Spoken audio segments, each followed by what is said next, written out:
next, viewers, we're getting some more breaking images. In fact, amid the Russian invasion of Ukraine, a Ukrainian flag was hoisted over the richly suffering and heroic city of Bucha. This is located in the Kyiv Oblast region as well.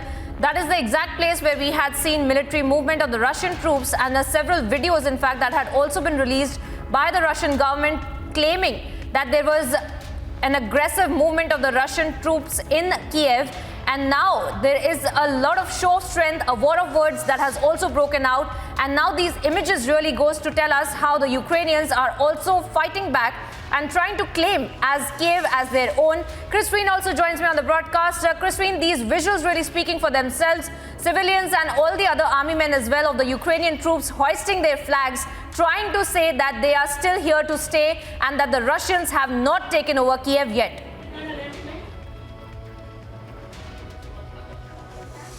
Absolutely. And, you know, this is in continuation, Priyanka, with the visuals we put out just a few minutes ago.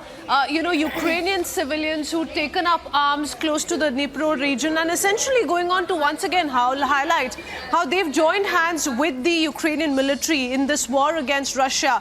So we do see these kind of visuals come in once again, a Ukrainian flag flying high, and this is of course the Kyiv Oblast region that we're talking about. Now remember, we are continuously emphasizing on three major cities along with of course Mariupol, Odessa and other several cities wherein we are seeing a growing influence of Russian troops. Essentially what they're trying to do is encircle all of these big cities. They've already claimed Kherson. Now Kharkiv has also seen a lot of shelling and firing, especially last midnight also we saw how several civilian buildings came under attack, came under missile attack by the Russian troops. So that's essentially been the picture, the overall picture in several of these cities. But yes, time and again we're pointing out towards the fact that the Ukrainian troops, not just the troops, the civilians also have taken up arms, and that of course upon the appeal that was made by the Ukrainian president, who said and assured all of them that they will supply as many arms to all those who want to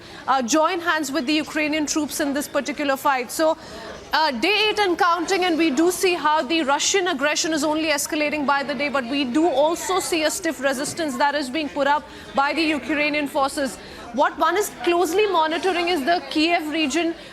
This particular visual that we are talking about is of course from the Kyiv Oblast region, but in Kyiv we are seeing slowly the Russian troops encircling. There's also a big question mark on why the kilometers long military column of the Russian troops stands stalled on the outskirts of Kyiv. Now whether or not they're waiting for a signal from Moscow remains to be seen, but this is exactly the sentiment on ground. Ukrainian civilians now taking up arms and waving flags in several such cities across Ukraine.